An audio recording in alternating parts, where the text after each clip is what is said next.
الحمد لله والصلاة والسلام على سيدنا محمد وعلى آله وأصحابه أجمعين. الحمد لله والصلاة والسلام على سيدنا محمد وعلى آله وأصحابه أجمعين. أما بعد، فأعوذ بالله من الشيطان الرجيم. بسم الله الرحمن الرحيم. والذين كفروا بعضهم أولياء بعض إلا تفعلوه تكن فتنة في الأرض وفساد كبير. صدق الله العظيم. اللهم صل على سيدنا محمد النبي الأمي وعلى آله وأصحابه وسلم. اللهم صل على سيدنا محمد النبي الأمي وعلى آله وأصحابه وسلم. میرے معزز مسلمان بزرگوں، عزیز بھائیوں، اللہ رب العزت کا پیغام ہے کہ جن کے پاس ایمان نہیں اور جن کے پاس توحید کا پیغام نہیں، وہ تو اپنی مشکل گھڑیوں میں ایک دوسرے کا سہارا بنتے ہیں اور وہ باہم دستے بازو کندھے سے کندھے ملا کر کھڑے ہوتے ہیں. الا تفعلوہ، مسلمانوں تمہارے پاس تو توحید کا پیغام ہے، تم تو اسلامی برادری کے رشتے سے جڑی ہوئی ہو، تمہارا تو ایک قبیلہ اور ایک برادری ہے، ایک مقدس رشتہ تمہیں تمہارا پیغمبر دے گیا ہے اسلامیت کا. اگر تم ایک دوسرے کا سہارا نہ بنے اور ایک دوسرے کی مدد کے لیے کھڑے نہ ہوئے اور ایک دوسرے کے لیے سچی خیر خواہی اور خیر اندیشی کا اہتمام نہ کیا، تکن فی الارض وفساد کبیر، پھر زمین میں بہت بڑا فتنہ اور بہت بڑا فساد برپا ہوگا.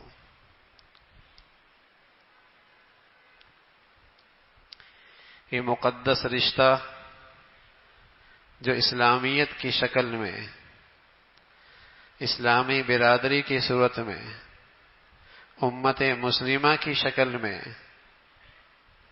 تمہیں یہ ملا ہے، اگر اس کے حقوق ادا نہ کیے اور اس رشتے کا لحاظ نہ کیا، پھر دنیا کو فساد سے کوئی چیز نہیں بچا سکتی. رسول اللہ صلی اللہ علیہ وسلم نے ایک موقع میں فرمایا، من لم یہتم بامر المسلمین فلیس منہم ومن لم یصبح ولم یمسی ناصحا للہ ولرسولہ ولامامہ ولکتابہ ولعامۃ المسلمین فلیس منہم. فرمایا جس کو مسلمانوں کی مشکلات اور مسائل کی فکر نہ ہو، اس کا مسلمان امت سے کوئی تعلق نہیں.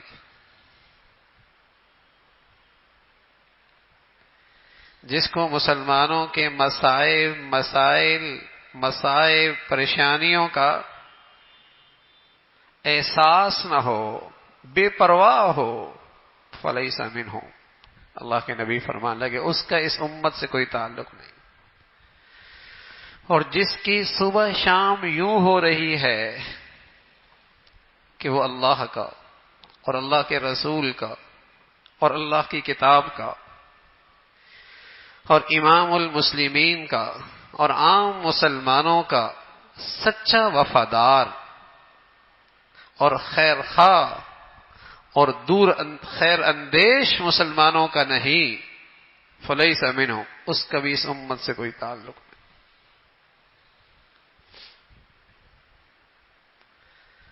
ایک طرف اللہ کا یہ ارشاد،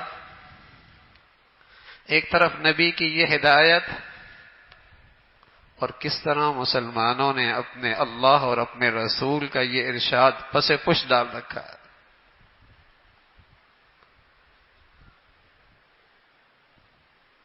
یہ ایک رشتہ تھا، ایک مقدس رشتہ تھا. رسول اللہ صلی اللہ علیہ وسلم نے فرمایا المؤمنون کجسد واحد، اہل ایمان والے تو ایک جسم کی مانند ہے.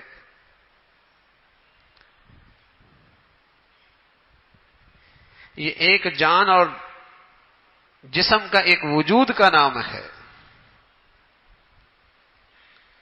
اور اس امت کے تمام افراد اس جسم کے اعضاء ہیں اور جوارح ہیں، اور جب کسی ایک عضو کو تکلیف ہوتی ہے تو تمام جسم اس درد اور تکلیف کو محسوس کرتا ہے.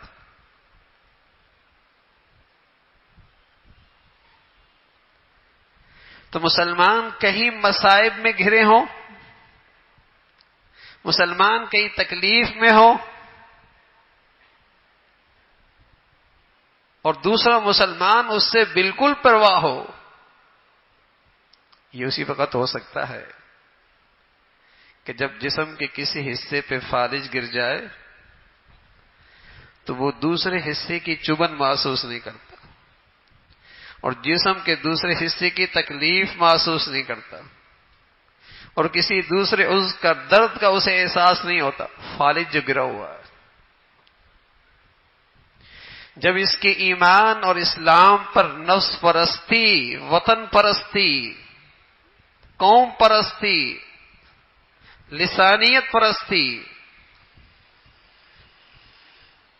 یا دنیا پرستی کا فالج گرا ہے، تب یہ دنیا میں مسلمانوں کے درد اور تکلیف کو محسوس نہیں کرے گا، پھر اسے فکر نہیں ہوگی.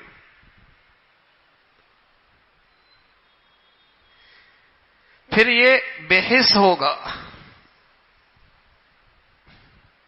پھر اس مقدس رشتے کا اسے لحاظ نہیں رہے گا. الا تفعلوا تکن فتنة فی الارض وفساد کبیر. اگر مسلمان ایک مسلمان کے لیے سہارا نہ بنا اور ان کی مدد کے لیے نہ کھڑا ہوا اور اس کا مخلص خیر خواہ اور خیر اندیش نہ بنا اور مسلمان برادری کا سچا وفادار نہ بنا تو پھر دنیا میں فساد ہے، پھر دنیا میں فتنہ ہے. اس رشتے کا لحاظ نہیں، اس کا تقدس کا خیال نہیں. اسلامیت نکل گئی، اسلامیت نکل گئی، لسانیت آ گئی.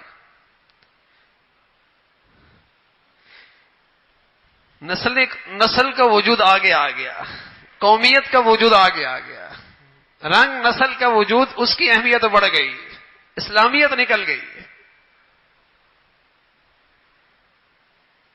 جغرافی تقسیم کی اہمیت بڑھ گئی، زمین کے ٹکڑوں کی اہمیت بڑھ گئی، تقدس ختم ہو گیا رشتے کا.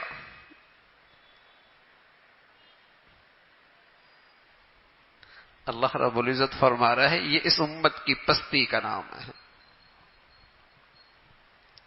یہ ہے اس امت کی پستی.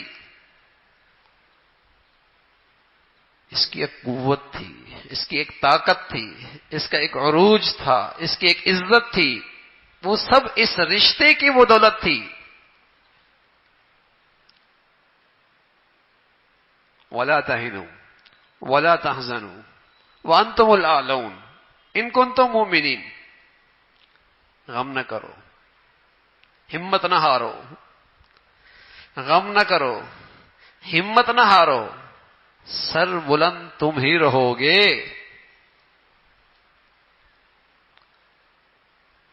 غم نہ کرو، ہمت نہ ہارو، سر بلند تم ہی رہو گے. ان کنتم مؤمنین، قیمت تو لے کے آؤ، ایمان. یہ دولت تو دکھاؤ، ایمان. اس ایمانی رشتے پہ جو تعلق ہے مسلمانوں میں، اس کا اظہار تو کرو، پھر دیکھو تم کیسے سر بلند رہتے ہو.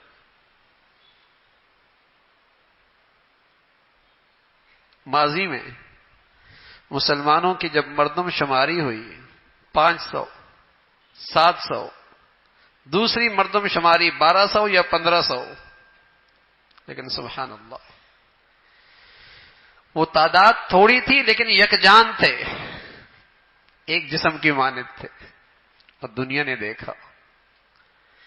نے دیکھا ایمان کی زندگی، اسلامیت کا رشتے کا لحاظ ایسا تھا کہ دنیا میں اس کی مثال نہیں. پھر جدم قدر اٹھاتے ہیں عزت کے اور کامیابی کے جھنڈے گاڑ دیتے. جدھر قدم اٹھاتے ہیں عزت کے اور کامیابی کے قدم اٹھاتے ہیں، وہاں عزت اور کامیابی کے جھنڈے گاڑ دیتے ہیں. ایمانی زندگی سے ایک انچ بھی دستبردار نہیں تھے. اسلامیت کا رشتہ سبحان اللہ، یہ مدینہ سے، یہ مکہ سے، یہ قریشی، یہ بنی امیہ، یہ فلاں قبیلہ، یہ فلاں تہذیب کا، فلاں علاقے کا، یہ فلاں قوم کا، لیکن مدینہ کی گلیوں میں یوں لگتے جیسے سب ایک ماں باپ کی اولاد ہے. بلال حبشہ سے تھا، صہیب روم سے تھا، سلیمان فارس سے تھے، کوئی کہیں کا کوئی کہاں کا، لیکن ایسا لگتا جیسے سب ایک ماں کی چھاتی سے دودھ پینے والے، ایک چھت تلے ان کی پرورش ہوئی ہے. اسلامیت کے اس مقدس رشتے نے ایسے بھائی چارے کے لڑی میں پرو دیا تھا. سچی خیر خائی، ایک دوسرے کے لیے غمخوار، خیر اندیش، سہارا، مددگار. دنیا نے دیکھا نا کہاں رہی اس کے وقت کے سپر طاقتیں؟ روم اور کسرا، سب ان کے قدموں کی گرد بنی.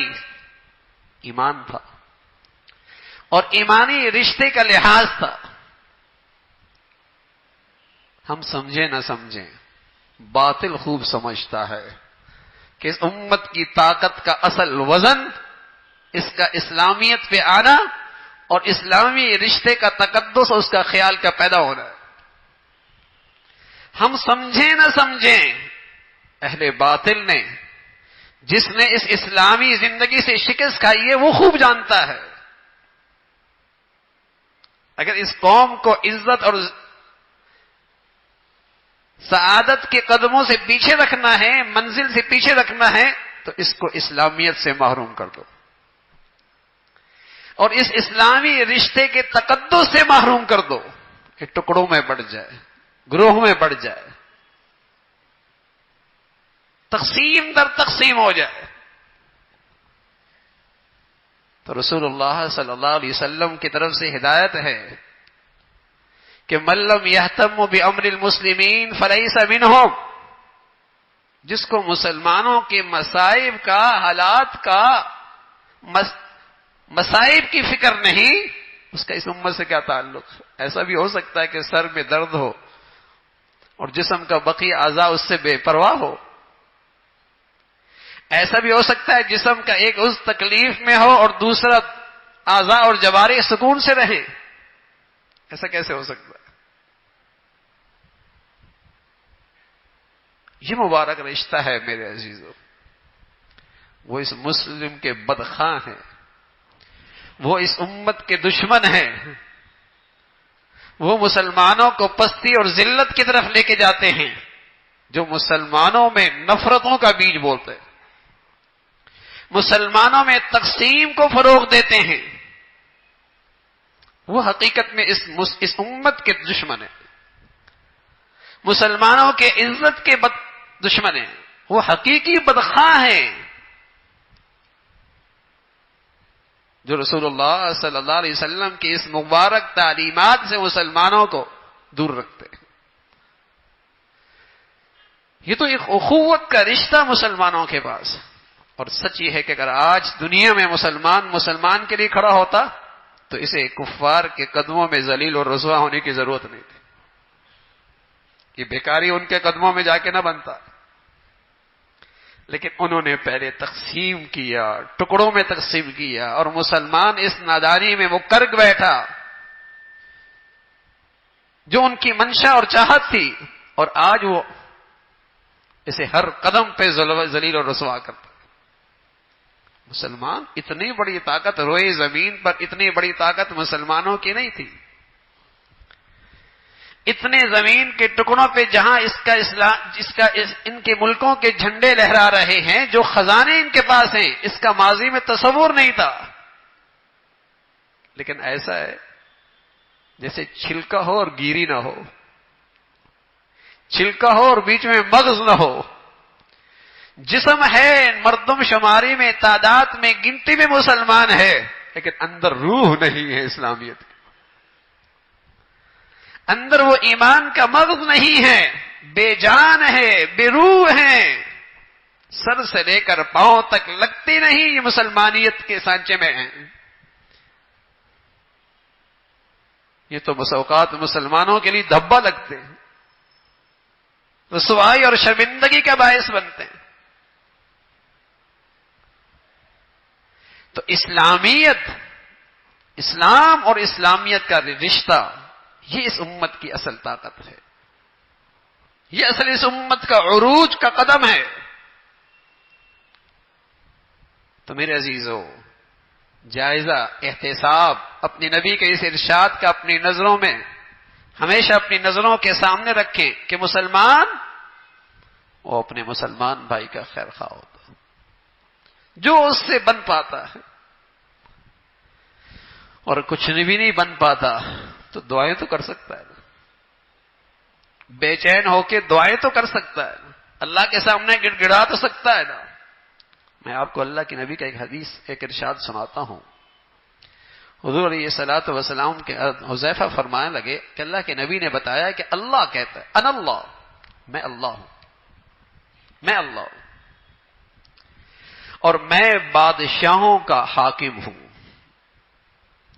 وملک الملوک، اور بادشاہوں کا بادشاہ ہوں، اور ان بادشاہوں کے دل میرے ہاتھ میں ہیں. ان العباد اذا اطاعوا، جب یہ لوگ میری اطاعت کرتے ہیں تو میں ان کے دلوں میں نرمی، شفقت، خیر خواہی مسلمانوں کے لیے پیدا کر دیتا ہوں. اور جب یہ لوگ میری نافرمانی کرتے ہیں، مجھے ناراض کرتے ہیں، تو میں ان کے دلوں میں سختی، غصہ ڈال دیتا ہوں. پھر یہ لوگ ان قوم پہ ظلم ڈھاتے، زیادتیاں کرتے. تو رسول اللہ صلی اللہ علیہ وسلم نے فرمایا اللہ کہتا ہے محض انہیں کوسنے سے کچھ نہیں ہوگا، محض انہیں کوسنے سے کچھ نہیں ہوگا. بات کس سے بنے گی؟ رجوع تو کرو میری طرف، متوجہ تو ہو میری طرف، کچھ معافی تو مانگ لو. اگر تم نے اپنی زندگی کا انداز نہ بدلا تو یہ عذاب کی شکل باقی رہے گی. جب دلی پر نادر شاہ نے دلی کو تاراج کیا اور اہل دلی پر ظلم و ستم کے پہاڑ ڈھائے، اس وقت کا اللہ والا حد عارف باللہ مدھر جانا رحمت اللہ علیہ فرمایا کرتے تھے. انہوں نے ایک جملہ کہا